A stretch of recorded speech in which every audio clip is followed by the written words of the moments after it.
Welcome to the Boston Art Podcast, Boston's premier art podcast, where we talk art, culture, and philosophy.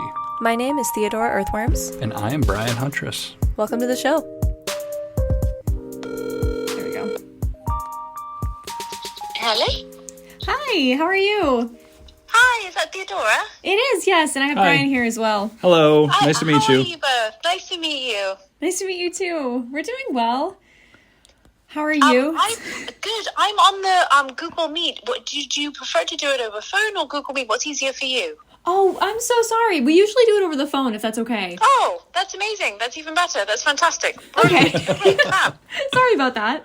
No worries. Yeah, we like to keep it pretty low tech, as casual as possible, just That to make is it easier great. on everybody. Phone is lovely. It's like a very old school version of a catch up with a friend, which is great. Yeah, I love that. Amazing. So how are you? We caught you a little late in the day today. Not too bad. Yeah. How are you both? I definitely had a long day, but a good day. How was yours? Yeah, same Yeah, thing. long but good. Where are you both just now? You at home? Yes, yeah, we're in Brian's studio right now, actually. Oh, nice. Fantastic. What's it like? Messy, very messy. It smells like oil paint. It's a little bit cold, but it's okay. It's comfortable. And where are we finding you now? I am also at home, and I'm here. My husband's upstairs. Now that we are in our 40s, I go to bed usually not even before 10, but sometimes around 9, sometimes 8:30. And so he's upstairs getting ready for bed with the cat, and I'm downstairs in our living room. We just got our house put together after having a burst pipe, and it feels really nice to be back in it. That is nice. That's a shame, the burst pipe. That sounds like really stressful.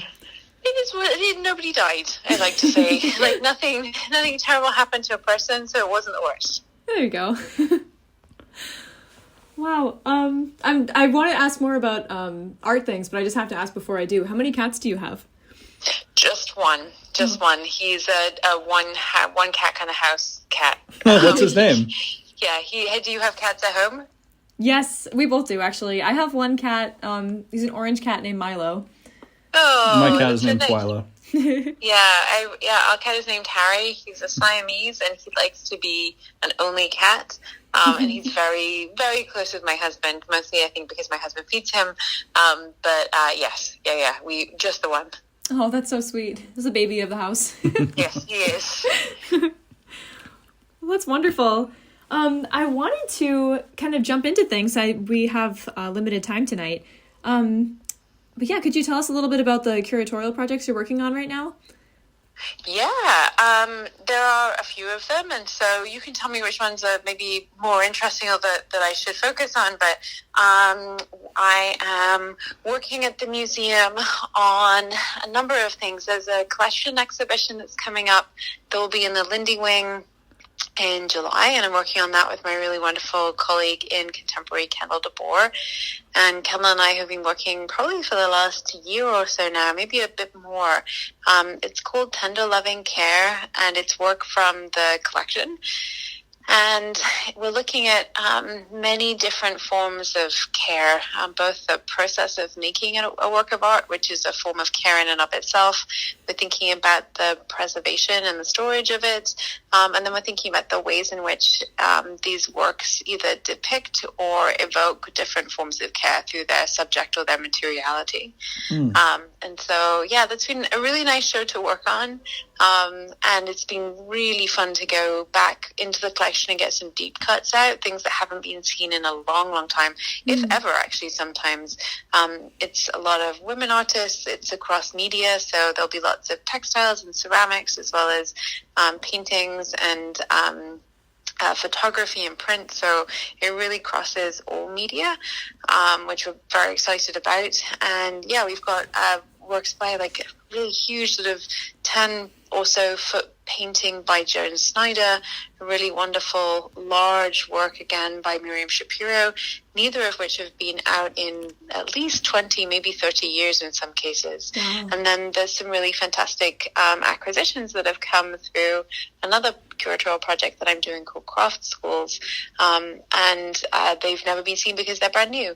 So it's a lot of work in sometimes in media that's not usually seen in those contemporary galleries, and really heavy, especially on women and BIPOC artists.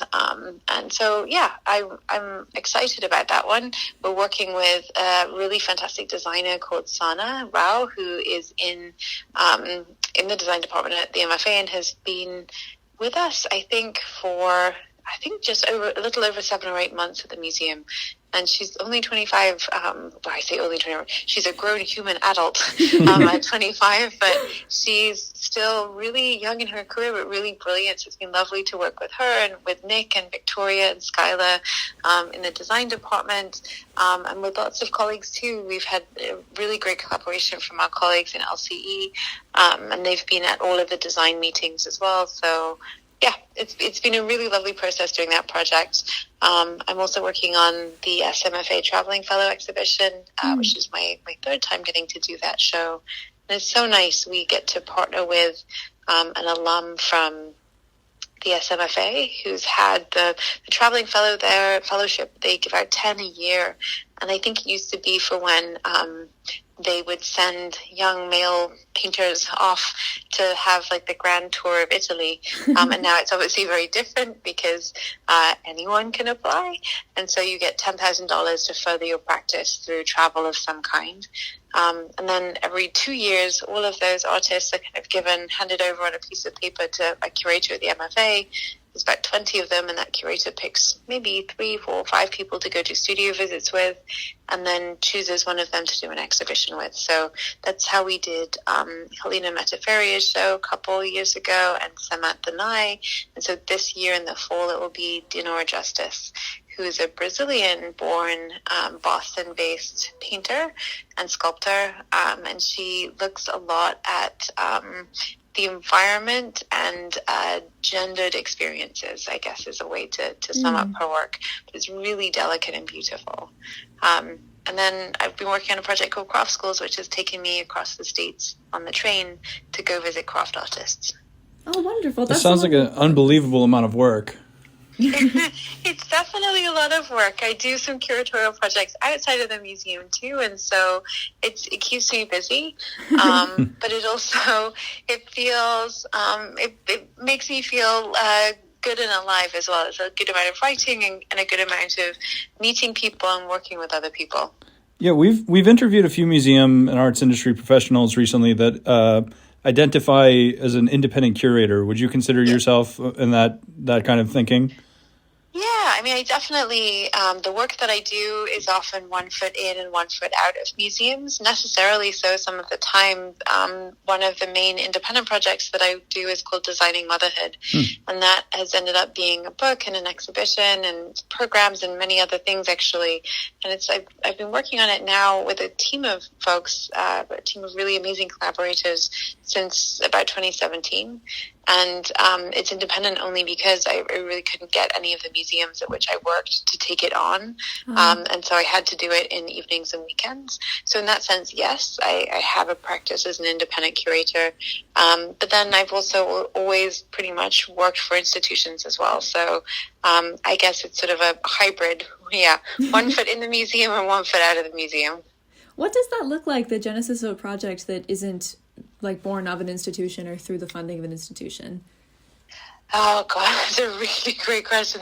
So for Designing Motherhood, it looks like every evening and weekend of yours for years. It looks like being both a curator, but also a fundraiser and part of development for your project, being a designer sometimes for your project, doing the exhibition design, being registrar for your project, being an educator as part of your project. It's sort of doing all of the things simultaneously, and working with an amazing team of people that you kind of get to build the culture with on the project, which I really appreciate because that can be harder to control within an institution. But for Designing Motherhood, it started when I wanted to think about looking at the arc of human reproduction through the lens of design, I'm a material culture curator, and so I usually am working with objects, ephemera, systems, those types of things. And I couldn't gain traction at any of the museums at which I worked. I was at MoMA when I started this idea, and then I went to the Philadelphia Museum of Art. Then I came to the MFA, and I couldn't find anywhere in my day jobs that would allow me to pitch this as an exhibition or book project or even really a public program, looking at the arc of human reproduction, so contraception, the choice or lack thereof to reproduce, all the way through to the postpartum period, in a kind of arc that is my contention and the project's contention that touches everybody at least once, because everybody is born. So it's sort of got a very wide applicability. But I find it nigh on impossible to have an institution take it on. And so it then looked like trying to find ways to fundraise outside of the museum. So we fundraised about $400,000 for that project to happen, so we could pay people adequately, pay for the printing of the book, the making of the exhibition, and so that we could partner properly with our community partners as well. We embedded with local community health organizations in each place that this project went. So it was a lot of work is what it looked like, but it also, in many ways, was the favorite kind of work I've ever done, because it was outside of the institutional politics of work, which meant that the relationships that we developed could be developed maybe more slowly and intentionally and kept for longer. And when we said we were going to do something, we really did it, and we stuck to that. What made you want to be pitching this specific show to museums as opposed to like perhaps a private gallery or something like that? It's a really good question. Private galleries now actually do really wonderful exhibitions. And I always think they're connected with one another and have been now for at least sort of 15 or so years. I think back to when the really quite legendary curator John Elderfield was at MoMA, and then he left and went to Gagosian.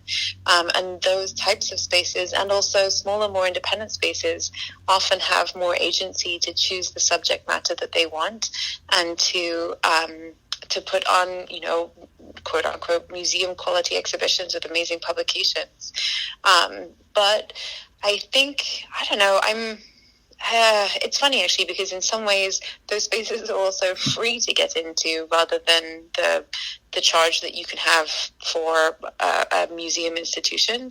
And so there is a kind of an accessibility to them in some ways that museums don't have. But I think, with museums, I think about them as almost like libraries, in that they are spaces of public discussion. They're sort of, in their most ideal sense, place of kind of civic discourse. And they're spaces that people come to think about ideas deeply. I think sometimes in gallery settings, that's not actually that you don't get to think about ideas deeply. You certainly do. But the exhibitions there can be shorter runs. And they just have a different kind of feel to them in some ways. And we wanted this to be a subject matter that was taken as seriously as, a Cy Twombly exhibition, because it has as much import in people's lives. And so, I think we really wanted to be in a space like that. The irony is actually that we ended up working with a medical museum in Philly, then the Mass Art Museum, and then the Bill and Melinda Gates Foundation in Seattle, and then it will go to a design museum in Stockholm next year. And all of these spaces are free to get into, so that has been important to maintain. But I think it was that idea of sort of civic discourse, being able to show these ideas and these works and these artists and designers in the same spaces that we think about the rest of art history. Do you feel, it sounds like a lot of the projects that you're working on, I know you'd mentioned centering like women artists or femme artists, childbirth, BIPOC artists. Do you feel like those themes are part of the reason why it's difficult to get a project like this into an institution like a museum? Yes, yes. And I think, we have a specific definition of motherhood, actually, that's probably worth me being really transparent about. When we're talking about motherhood, we think about it beyond biology and beyond the constraints of gender. We certainly in the book and in parts of the exhibition too have looked at masculine birth, for example, or issues that really affect folks being born, which is an experience that literally every living person has had. And so while it can be a gendered experience, certainly, it has often been marginalized or made taboo because of that, or people have been denied healthcare because of their gender expression.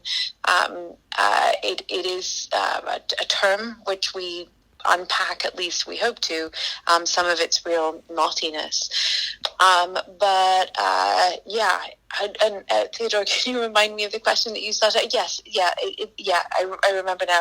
Is it harder to have it within museum spaces because it can be gendered in that way? Yes, I think so. I think the object that we began with actually in many ways was the breast pump, and that there was a really great design history behind it, and I brought that to MoMA at the time when I was a curatorial assistant there, and was very roundly told, it's not really, it can't be considered as part of our collection. And I think that was really because many of the deciders had never used that object. It was never something that they had to think about in the same way they didn't have to think about contraception or their possible inability to have autonomy and control over their reproductive capabilities.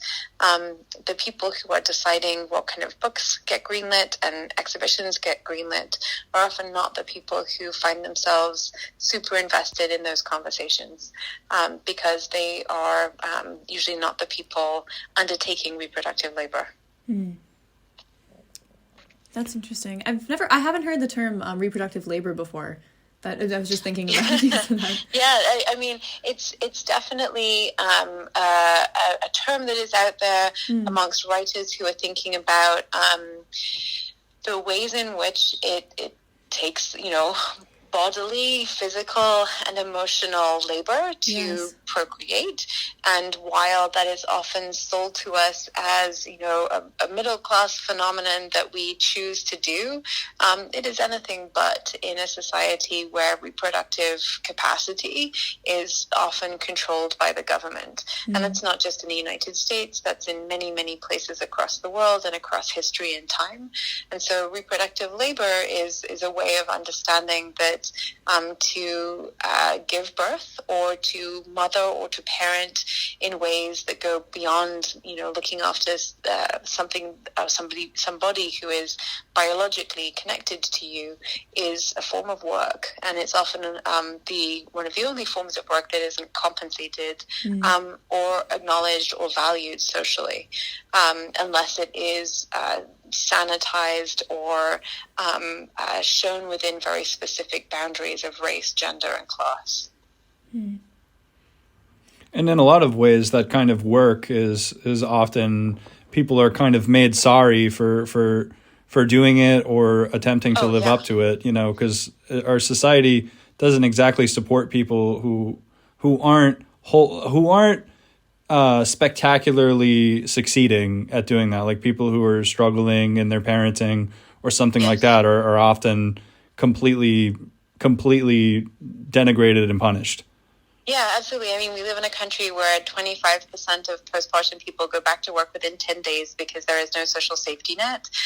So you either have to be, fairly comfortable in terms of your economic and social status to be able to have control at that point in time, or you're back within the workforce. And I think we saw a little bit more of people's lives over the pandemic. That kind of domestic curtain was revealed, but it was not in any way more supported because of that. It's not like we magically then were given paid family leave or child benefits were continued after the pandemic benefits ended. And I think, some people do not have children. They don't have children yet, or they may choose never to have children. And I think this is a question that goes beyond just whether or not your family includes, babies and infants and children.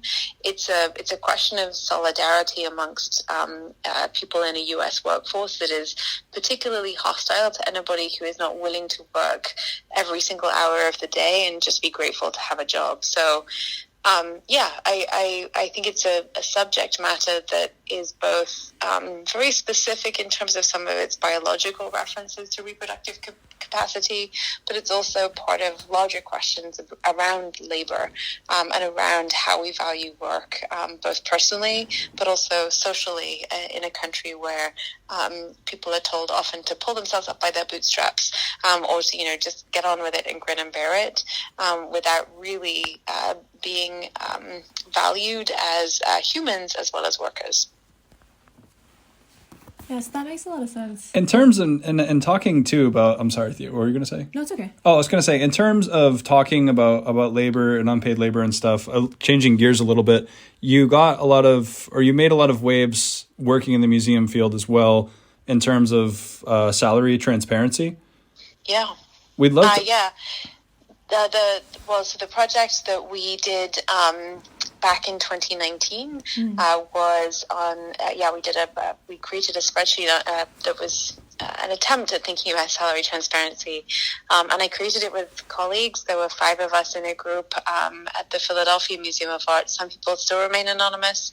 Some people, like Dr. Nicole Cook, who's a really dear friend, now feel comfortable not being anonymous. At the time, everybody but me was in a contingent position, and so I was not anonymous so that we could talk about it in public. But it just really came out of a discussion one evening when we were comparing salaries because somebody had to put a number on a salary range on a cover letter that they were sending to an employer as a prospective employee. And it kind of snowballed from there. I'm a student at the moment at the Graduate Center at the City University of New York, and so I sent it to my CUNY listserv. I thought that the 300 or 400 or so people who are on my art history program, either currently or alum, who are on that email listserv, would be willing to fill out their details. It's a fairly politically active program and group, and they were, which was great. But then it went.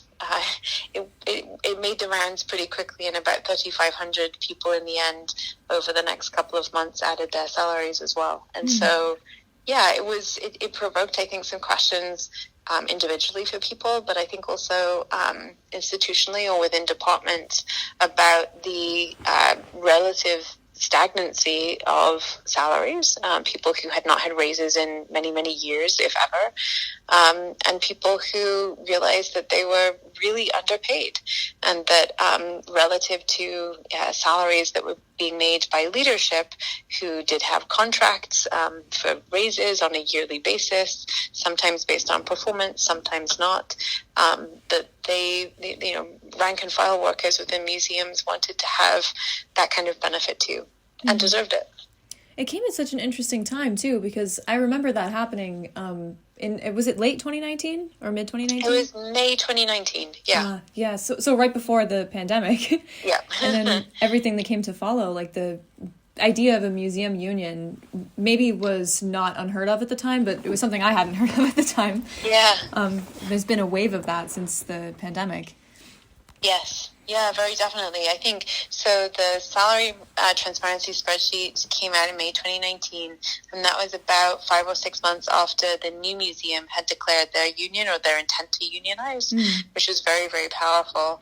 I had just come from MoMA where there was a union, and there had been since 1970, one of the very few museums to have a union. And at the Philadelphia Museum of Art, I was there as part of the early organizing of their union, but others really, really moved that project forward and had to endure quite a lot, including a 3-week strike not that long ago in order to have their contract ratified. And then at the MFA, a union came about which was already in progress when I got to the museum, but something that I felt very strongly about and participated in, and I'm now one of the 5 union delegates at the museum. And so, I think that like any political system, a union is not a perfect system. You have to hold it accountable. But it is a way to make sure that when things that are untoward or things that could be better in the workplace, that there is a system of accountability for an institution like a museum. So there's a place where employees can go to make sure that where steps need to be taken, they can be taken together.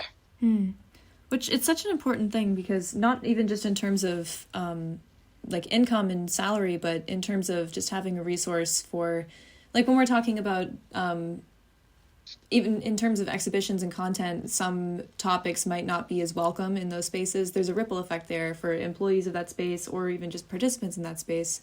And something that I've noticed with the sort of change the museum ethos of the last few years is talking about the whole picture of that and what the museum's job is, or a museum's job is, as sort of an arbiter of culture or a civic center, I guess, and what that museum politics looks like when it ripples into things like art and history and the preservation of history.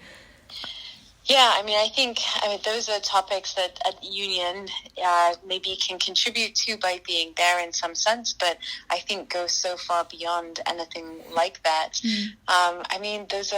Those are questions that I ask every single day when I'm in my job, and I don't have good answers for them a lot of the time.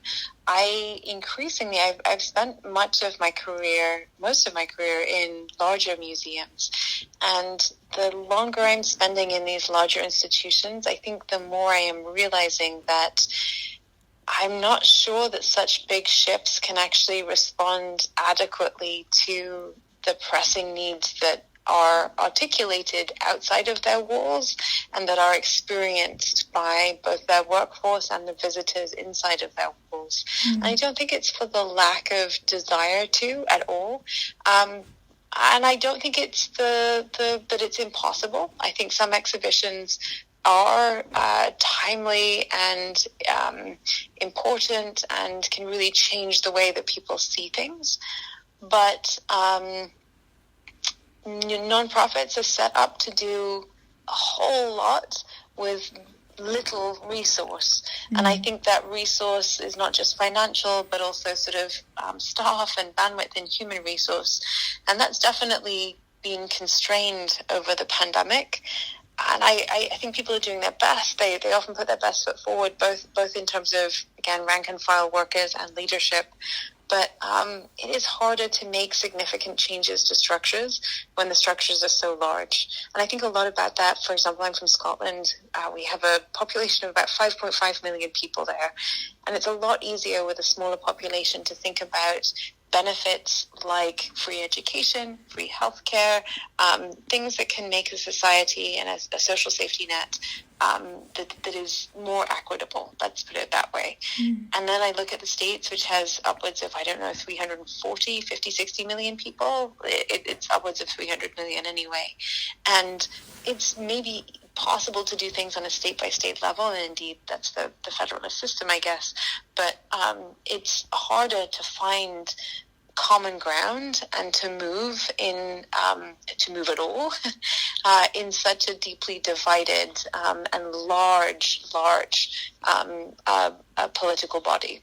And so I think I feel often the same looking at museums right now, where it's harder to truly respond to the moment in time when you're a very, very big ship.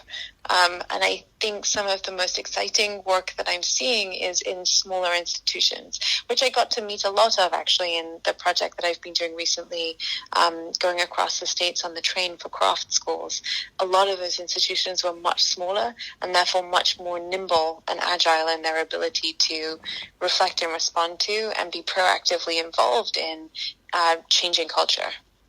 Interesting. Do you think that, I like that point too about smaller institutions being able to kind of bob and weave with the changing times. Yeah. I'm curious to know, do you think that, or I get actually not do you think, but why do you think that the museums typically, we're focused on the MFA Boston a lot just because, we're local, but why do you think it is that, or maybe you don't think this at all, that the museum has such a tough time reaching people kind of outside of the museum sphere, maybe just the regular person or the regular artist. Like with the podcast, for example, we get people excited a lot about artists or about art events or about other, I don't know, just whatever information. But we have found in the past that sometimes getting into museum discourse, some people that may not be totally involved in the world just completely tune out, or they find it, I don't know if it's they're turned off by it or what it is, but I don't know. I'm curious to hear you speak on that. Yeah, I mean, it's a really interesting question. I think a lot of the time, several things. I think larger museums see themselves at the center of an orbit, and in reality, they aren't for most people. Whether most people are, thinking about art every day or not, the larger museum is not really always central to their focus, and not in a way that makes light of the museum or sort of marginalizes it. I think sometimes the ways in which museums speak about what they can do is not the way in which most people see how they function, if they see them at all. Again, going across the country, I met lots and lots of people who are very localized in their art making practice, or regional in their art making practice, and their centers, the locus of that practice is very rarely a larger museum. Sometimes it's a museum, and it might be a smaller university museum. It might be a museum that the community themselves has created, but it might also be a place of gathering around a studio, or around a specific location that has an important meaning. It might be somebody's home or domestic space, and it doesn't make that art ecosystem any less rich. In fact, far from it. And so I think I think people often feel switched off by the museum because, unless you have a museum pass, they can be really expensive places to get into, especially if it's not just one person. If it's a whole family trying to get in, for example, at a larger museum, that might be upwards of $100. And so it's difficult to feel like this is a sort of centrally important place for you, because you might not enter it very often. I think the museum demographic for many of these larger museums is the visitor. The average visitor is over 55, white, and a woman. And I think if you're wandering through a museum on any given Wednesday or Monday, that tracks. You're looking at people in the work day or in the work week who have the leisure time and the money to spend time in a museum. So they're either tourists, they're either here on vacation and they're able to do that as a treat, or if they're local, then they have time within their day to do this.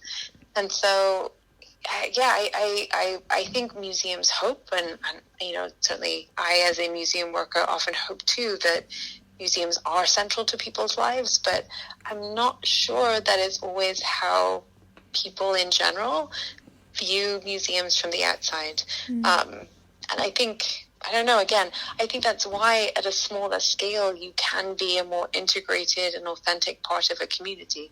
It is harder to affect that in just a building, that the physical plant being large, but also the idea of the museum itself looming large, especially when in the beginning of, and certainly even in the middle of, not necessarily the present of, but the trajectory of these institutions hasn't always been that they are there for everyone. I'm curious too, like in your role as a contemporary curator, or curator of contemporary art, I think we had a conversation recently with an artist who is the owner of a sort of DIY style gallery, and they consider themselves an outsider artist, and they curate outsider artists. And I'm wondering, I guess, when we're talking about museums being somewhat removed and difficult to access, I feel like a portion of that is also that they are a sort of inherently academic space, that maybe someone who self-identifies as or would be labeled as an outsider artist wouldn't always feel welcome in, or maybe even if they do feel like welcome there, that it is not a place that they can access often, as you were saying. And I guess I wonder what your relationship is to that idea of like the outsider artist, where most people that are contemporary, maybe a good portion of them can be considered outsider, especially now where most people, like a rising number of people, at least in the U.S., are not going to college or finishing a bachelor's, let alone graduate school. Like a lot of these communities where this art is coming out of are community-based or artists working solo on their own. And what does that look like for you as a curator at an institution like this? Absolutely. It's funny you should mention that, actually, because we just had a wonderful talk last night as part of the Contemporaries, the circle of kind of contemporary supporters that we have at the museum, with a brilliant artist called Bernie Ramirez, who emigrated here to the U.S. from the Caribbean, lives in New Jersey, and is a painter, and is someone who's entirely self-taught because he came here with his mom and his family during his teenage years. When it came time to finish high school, which he really excelled at, he took some community college courses, but it was not possible for him to go off and have a 4-year college experience. So he actually started working construction with a family member of his. And he did that for 5 or 6 years, but always had a passion for painting. He would do a lot of his paintings on the waste, the board, the planks that were used in the construction business. And then he got his first kind of tranche of painting materials from his high school art teacher. The year that he graduated high school, she retired, and so she gave away a lot of her materials in the classroom to the kids who were particularly interested in art making. And so for the first couple of years, his art making really happened with the kind of the leftovers of things that were and were not made for making art with. And he would paint at the weekends and in the evenings. And so he truly sort of falls within this idea of an outsider artist or a self-taught artist, even as those are particularly interesting and complex terms to pass out. But yeah, he was at the museum last night. His work is now part of the collection, and it'll be on display in Kendall and Mai's exhibition this summer. However, I will say, that is one anecdotal story that happened over the last 24 hours, so it's right at the top of my mind. There's still the sort of aspect to that story that Bernie had to be invited into the museum, both into the collection and to have that conversation. It wasn't that the museum was inherently accessible to him necessarily. In fact, it probably was not. He did not grow up, he said, going to museums. Neither did I. And so I think that while there are increasing examples of a range of different artists being welcomed into museum collections and into the canon, and I can really point to amazing colleagues, Michael Bramwell, for example, in AOA, whose whole kind of research is around self-taught and outsider artists, or indeed Kendall, my colleague in contemporary, who also thinks about artists and materials that have traditionally been marginalized. These are still, curators. We are still curators, and to an extent, a curator is a gatekeeper. They have subjective opinions about what they want to invite into exhibitions, collections, public programs, and there are only so many of them, and so it's not the widest possible invitation that it might be. So there are fallibilities to the system of making museum spaces accessible, whether they are to artists from backgrounds that are not, 4-year degrees and then 2-year MFAs and that kind of professionalized track, or indeed audience members who don't necessarily grow up coming into these spaces. I'm also curious to know if you found this to be your experience with a lot of artists, because throughout my life and many artists I know, I feel like there can be a negative attitude for a lot of artists when thinking about either, I guess more so about contemporary art or about museums and such. And I feel like there's an attitude among many where it's like, they might say something like, well, I'll never be a part of it, so why should I care? Or I have nothing to do with this, or this isn't for me, so to hell with it completely. Or, there's this kind of just, I'm kind of struggling to find the word, but I guess, what do you make of that attitude and when you put that up against how there's kind of a lot of curators who actually do really, really care about changing the space and including people who aren't normally included? For sure. I mean, I think I work with so many curators and indeed museum professionals across departments at museums who care deeply, and so I don't think it's sort of a lack of care. I think it's a lack of bandwidth a lot of the time, because art workers are not usually very well paid, and there are only so many hours in the day, and there are only so many resources at the museum, and people only have so much control over those resources. Actually, it's not as if even curators, who are given a lot of latitude in the museum, don't always have the possibility of saying, I want to do this, and we're going to do this, and it's going to be great. Often there's a lot of hurdles to get through, and I will go back and point at, a project like Designing Motherhood, for example. So I think, what you were describing, that sort of sense of disenfranchisement that many artists feel when they think about the museum model, that it's not for them or nobody's looking at their work. I don't think that's actually wrong. I think that's actually probable, because I don't think there's,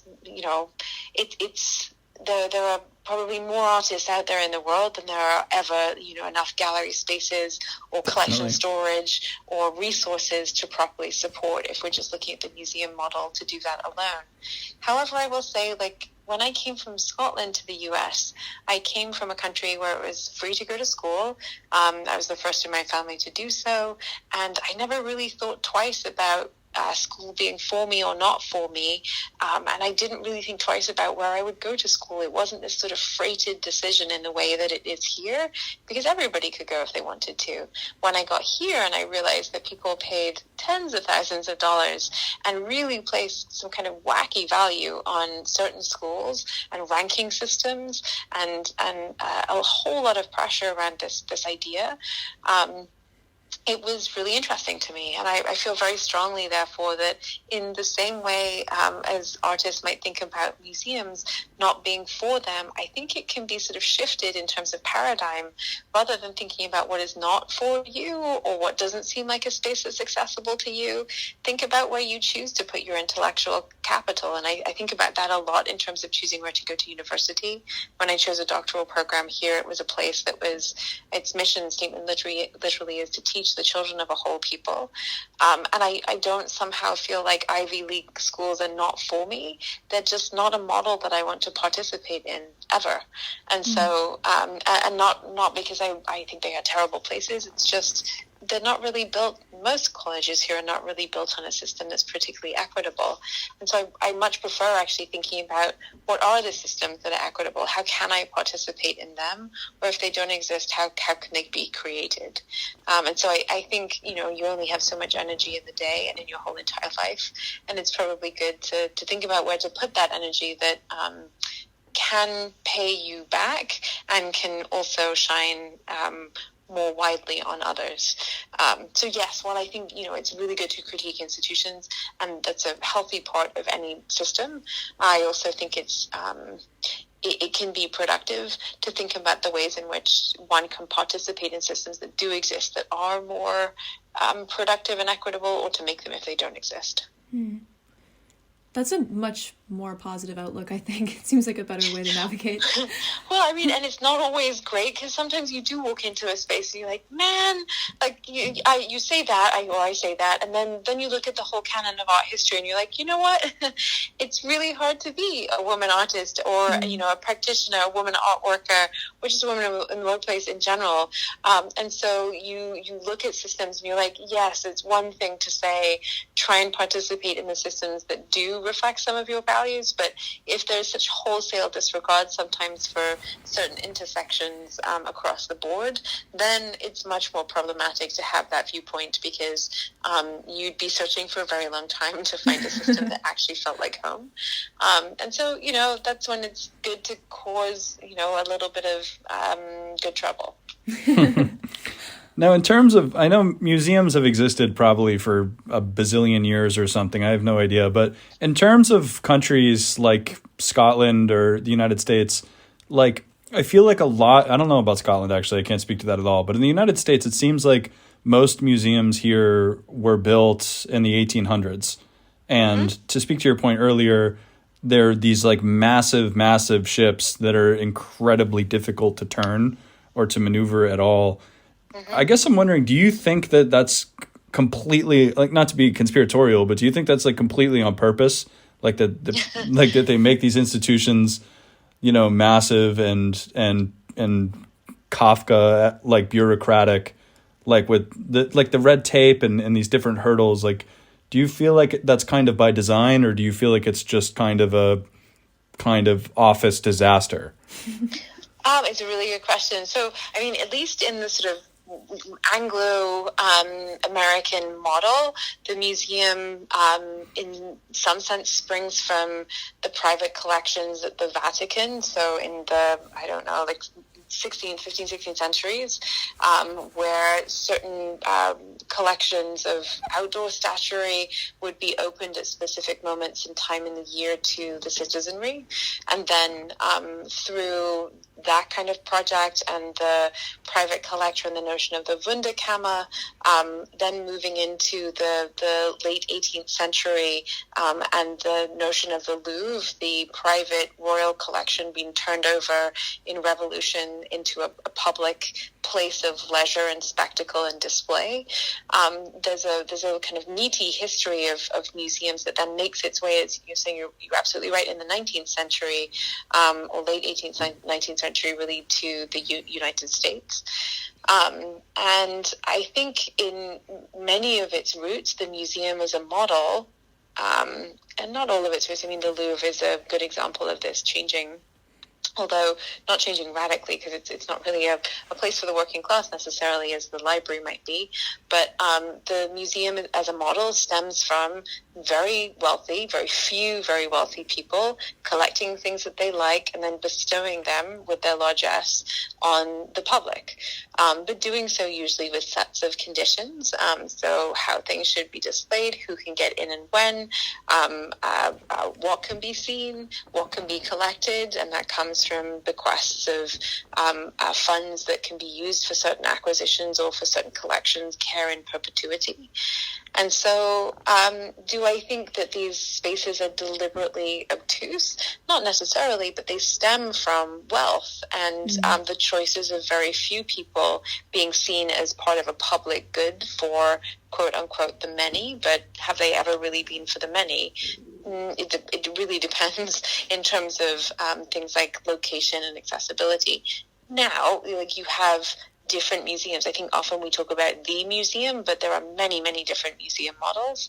And so just as there are the MFAs and the Mets and the Philadelphia museums that sprung up at, in the 1870s and were very, very specific kind of larger museum models, there are places like the Studio Museum in Harlem that sprung up in exact opposition in some ways to those spaces that did not show the art of Black artists or artists of the African diaspora.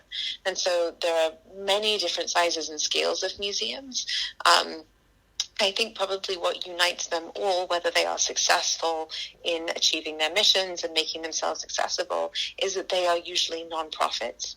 And so in almost every case, they're trying to really, really do a lot with a little, even when that little is not very little if they have a good endowment.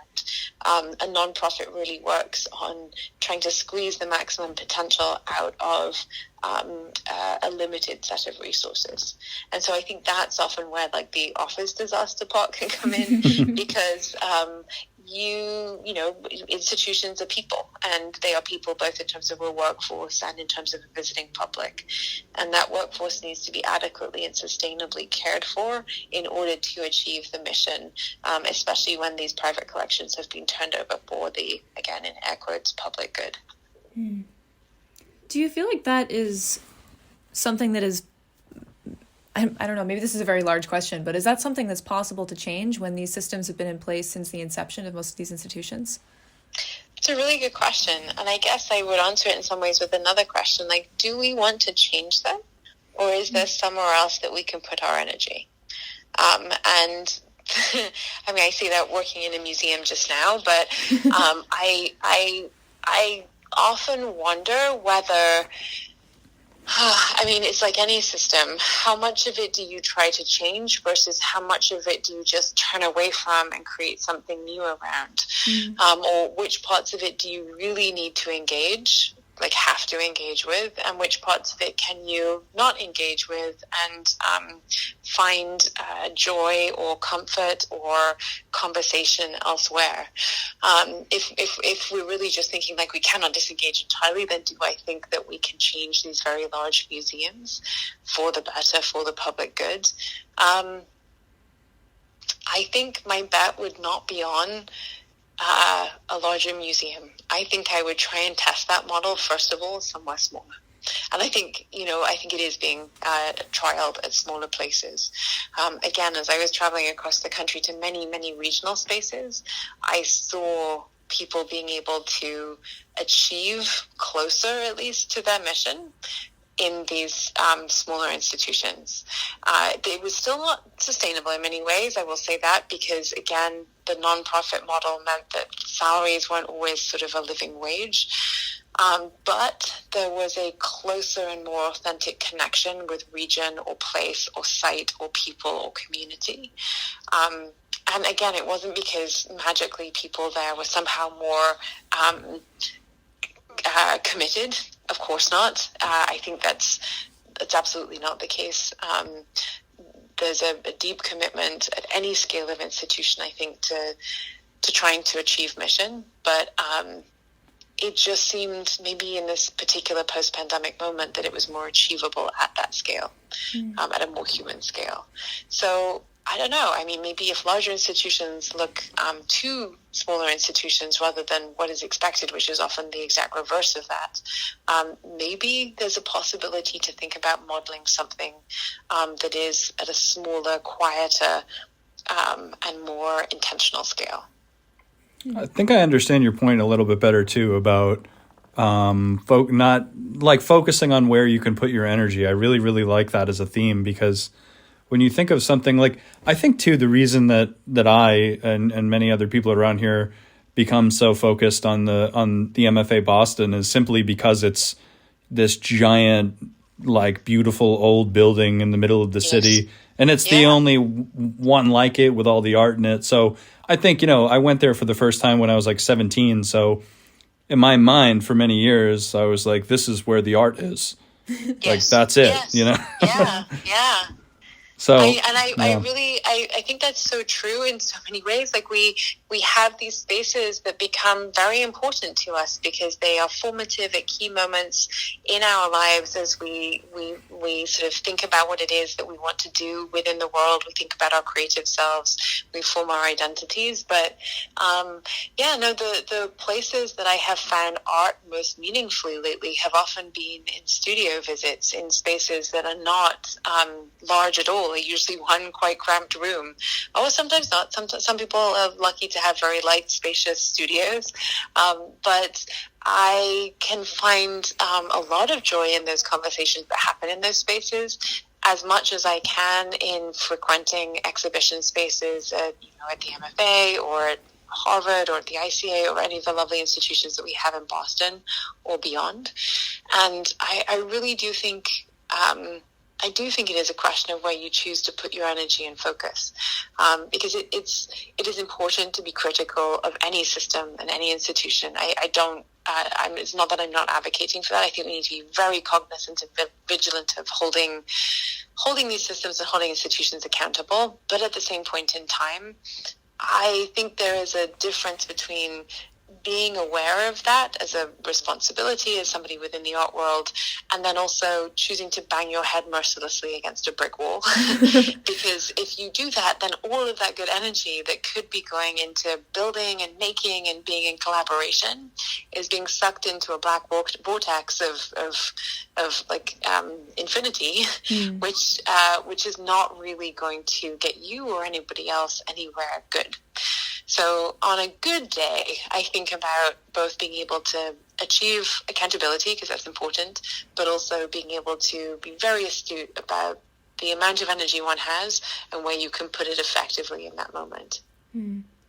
I wanted to throw it all the way back to the beginning of our conversation too. I find it really interesting, the idea of the collections exhibition that you have coming up this summer, with the idea of going into the collection and looking at the works that the MFA has and thinking about the concept of care and bringing that gentleness into a space that large. That's sort of an uncommon theme, and from what I've seen at least. Can you speak to that? Like, what does that look like when you're looking for care in the collection or in the process of making? Yeah, I mean, sometimes it's very conflicting because I was just saying to Kendall today, it makes me smile in a way that we are two curators in a department that is understaffed right now talking about care because we could do with a little bit more of it institutionally ourselves, I think. But I have loved going into the collection, and I did that again in 2021, actually, with two other colleagues, Deborah Leonard and Marina Tykenko. We did an exhibition called New Light, which was looking at acquisitions that had come in over the last couple of years and pairing them with works from the museum's collection that hadn't been seen ever, or at least in about 20 or 30 years. And so part of my joy actually working at the MFA over the last 4 years has been more deeply getting to know the collection. And that has been a project of craft schools as well. But looking at the exhibition and looking at the collections through care and trying to make the galleries feel slightly warmer, slightly more at home, it's been a project it's been achieved in several ways. Working with Sana as an exhibition designer has been fantastic, and Nick and Victoria and Skylar in the design department. So Nick is the graphic designer and Sana is the lead in the exhibition design. They've softened the walls by bringing in felt and woolen fabric, and so there'll be hanging fabric in certain places. We've also used the Please Be Seated program, which has been around at the museum since 1975, and it's a program where the museum commissions contemporary artists and makers to create seating, which becomes part of our collection as an artwork, but also allows people can use it in the museum space. So we went back through decades of that collection and pulled out some of the works that people can use in the space itself. So we've thought about seating right throughout the space, which is usually sort of an afterthought. You put the art on the wall, and then if there's space for a bench, you just bring out the museum bench. Lovely Florence Knoll, who did a great job thinking about a wonderful bench which has been used then ubiquitously in many museums. But we wanted to make it much more domestic and personal in terms of that invitation to take a rest, to sit down, to stop for a second. And then we've created little cocoons almost with some of these fabric, hanging fabrics, hanging felts, so that in some space it feels as if you're coming into a little antechamber where you can contemplate some of the works in a quieter setting. And then, I think we've looked at works that are they have content, they depict quite literally sometimes care, but then we're also looking at works that are intricate in their making, that are careful in terms of the materials or the processes that they've involved. And then, looking back into the collection and thinking about what we've been caring for so long and perhaps hasn't been seen and had its moment in the public eye. So care at lots of different levels. But care is a complex thing to think about, again, in a nonprofit, because it's both something that I think almost every single person who works in a museum aspires to. I think most people turn up in the morning and they really care about their job, they care about their work, and they care about their colleagues a lot of the time. But care can only be achieved when there's enough sustainability for everybody. Not even an abundance, which would be great, but the bare minimum. And sometimes that has been difficult to achieve, I think, for many workplaces, and just people in general, especially in this sort of pandemic moment. In terms of actually, if I could go back to one thing you said, did you say that the museum bench, you mentioned that there was a bench used ubiquitously through most museums? Yeah, Florence Knoll. I mean, many museums. I will say other museums have their own type of bench, but Florence Knoll, really, really well-known and well-regarded designer of the 20th century mainly. She created a bench, and now I'm blanking on exactly when the date would have been, 50s, maybe 60s, I think with Herman Miller. And that's the bench style that we use. I think it's also used at MoMA and in many other modern contemporary spaces, certainly. And so we have lots of Florence Knoll benches at the MFA in Boston. and we use them very often. You'll definitely have seen them in the contemporary wing before, and then in other spaces too. I love that too, because in terms of the whole idea of care, like, I mean, I would have, like, if I had to guess, I would have thought they had just picked some random benches and bought them somewhere. I don't know. I would never have thought that somebody would have cared to specially design like a very specific piece of furniture to go into a space like that. Oh, yeah, absolutely. And I don't know that Noel actually designed them specifically to go into museums. I think that's where they ended up. But certainly MoMA has had a fairly long-term relationship with designers who have worked with Herman Miller. And in fact, when I worked at MoMA, Herman Miller was just around the corner in Midtown. And you used to get a discount there as well as at the MoMA store, although I never earned enough to buy anything magnificent at either of them. But yes, if you could flex, then you can have a good discount at either place. Wow, that's so funny. I guess it makes sense that something like that, like there's so much attention to detail in all of the galleries that the MFA and I'm sure the MoMA as well, that it makes sense that it wouldn't just be an IKEA bench, I guess. But. Right. Yeah, I mean, IKEA has an amazing design history too. Like now we're really getting into design history, and so much of our everyday lives is very, very, very intentionally thought out by designers, and so much of our everyday lives is actually not thought out and should be to make it better, and designers often help us do that. So yes, I mean, most museums are designed by a really thoughtful architect. I mean, the contemporary wing in Boston is I.M. Pei. Many museums look to architects to really help them think about the spaces that they want their art to be shown in. And so the shell of the museum itself is something that is designed from the ground up and is incredibly intentional and incredibly complex, actually, in its architectural ramifications for the way it controls us and how we behave in those spaces.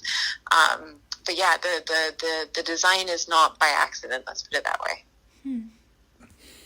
I love that a lot too, and like to kind of go back to something you said earlier too, that's just been really stuck in my mind is like, you know, thinking about, I guess just asking, like, I never really thought about this, but the idea of like, what's the point of the museum? And you could say something like, oh, to have great art or to preserve history. But I really like the idea that it's a place for conversation and for culture and for people to come together and to discuss ideas. And and the idea of and to think about investing energy, you know, I love the museum. I love museums in general, but there are so many places where people achieve that idea of communities coming together and having conversations. 100%. And actually one of my favorite places, and I think even more favorite than museums for that, are libraries. And they are much more accessible to most people. Libraries are places where you will find people who have kids and need to have them looked after in the middle of the day when they need to file a job application on a computer. They are places where people who are maybe houseless will go for rest and respite, to have something warm, to be able to just sit down for a second outside of, or inside, I should say, away from the street or away from other kinds of distractions. They're a place where somebody can go after school if their home is not quiet, or if they need to have a safe space before they get picked up by a parent. They are spaces of gathering and communion, and they're usually free to go into. And they usually have extended hours because they respond to the need of people who have different types of working shifts and patterns of labor. And so, yeah, for me, the library is a place that kind of achieves many of the things the museum would like to, but maybe finds it more difficult to because of some of its constraints. Yeah, like, can you imagine if it cost $25 to go to a library? Every time. No. Oh, my goodness. Can you imagine? The people would revolt. And that's where it really, the library really sort of came from in many ways. I'm digging deep back into my architectural history knowledge to think about the sort of birth of some of the libraries, the public access to libraries in the, I want to say, late 18th, early 19th century in France, 19th century, and thinking about the ways in which even some of the architecture the ornament of the architecture on the outside of a specific library in France had a stone ornament of a gas lamp on it, because it wanted to show that it was somewhere where you could come after darkness or come after hours, and it would still be illuminated. It was a space that you could get into after the working day was done, because it was there for people of different classes or different labor categories who would need to access it at different times. And so, yes, I mean, I love libraries because they are these spaces of public gathering and safety a lot of the time. It's interesting too, because maybe this is my personal association, but I feel that this might be a more generalizable opinion. When you think of an institution like a museum, there's not necessarily hostility to it, but there's a grandiosity, and there is that sort of like, you have an awareness when you're walking into the space that it is a sort of a sacred space in a way, like as if you were entering like maybe like a government building or something like that. Or a like, church. or a church, where a library feels so much more like welcoming in a way, I think, for a lot of people. Yeah. I mean, I think if you've been to one of my favorite library experiences in the world is going into the Bryant Park Library, the New York Public Library, right in the middle of Midtown. And because it was really close to where I went to school, and it was sort of right in the middle, actually, of where I worked at MoMA and where I was going to school at CUNY, that place is fancy. You walk into it and it is really grand. It really, people pay a lot of money to get married there. Let's just put it that way. And so it is fancy, but it is also, there's the whole the whole series of New York public libraries, as there are city libraries across many different neighborhoods in many different metropolitan and rural areas. And so just as you can get many different sizes of museums, you get many different sizes of libraries.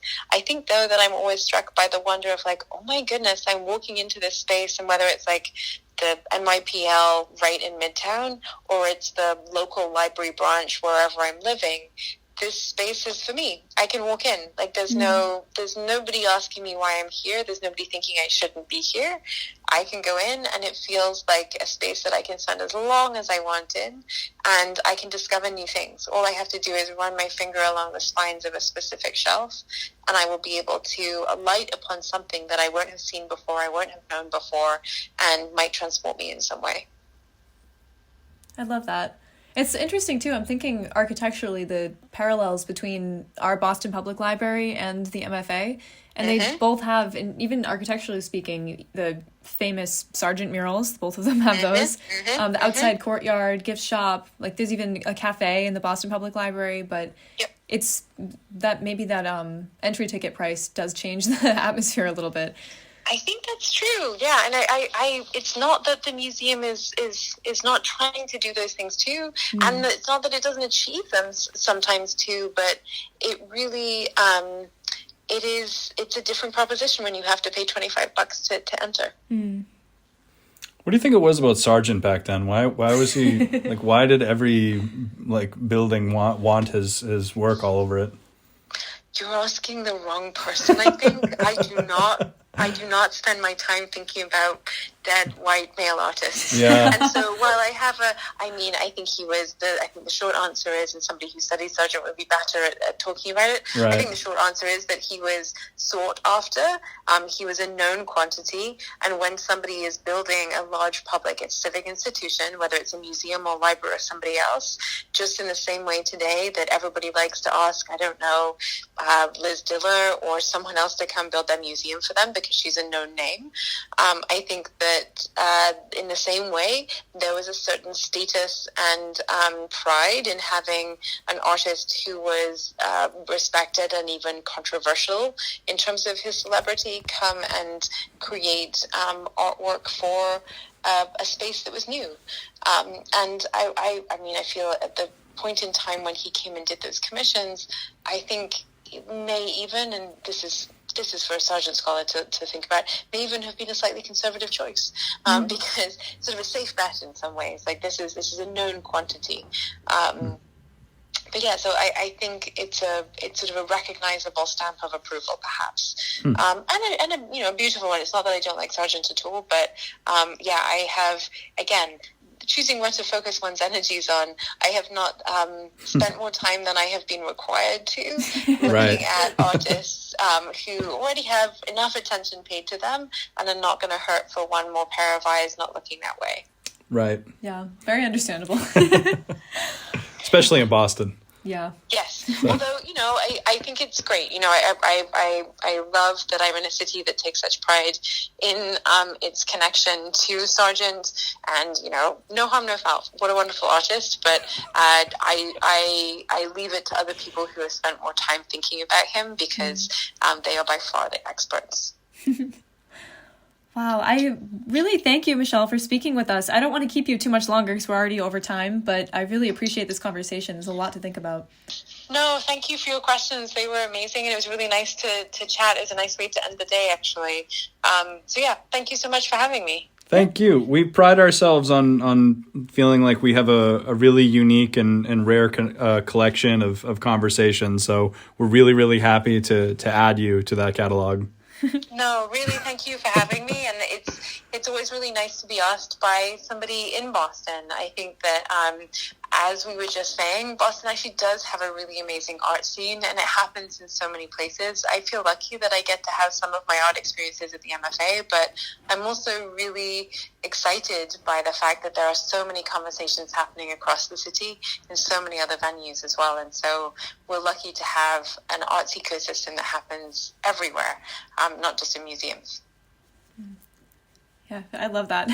I love to hear you say that. I have so much more to say on that. Thank you both, and sleep well when it comes. Yeah, you too. We'll Thank have you to so much. we'll have to have another conversation soon. Mm-hmm. That sounds great. Thank you for having me. Take care. All right, bye bye. Thank you. Bye-bye. Boston Art Podcast is an independent DIY production by Brian Huntress and Theodora Earthworms. The information contained in this episode represents the views and opinions of the original creators or our guests, and does not represent any institution, organization, or business. Find us on Instagram at Boston Art Podcast, and tune in for a new episode every Friday. Thank you for listening.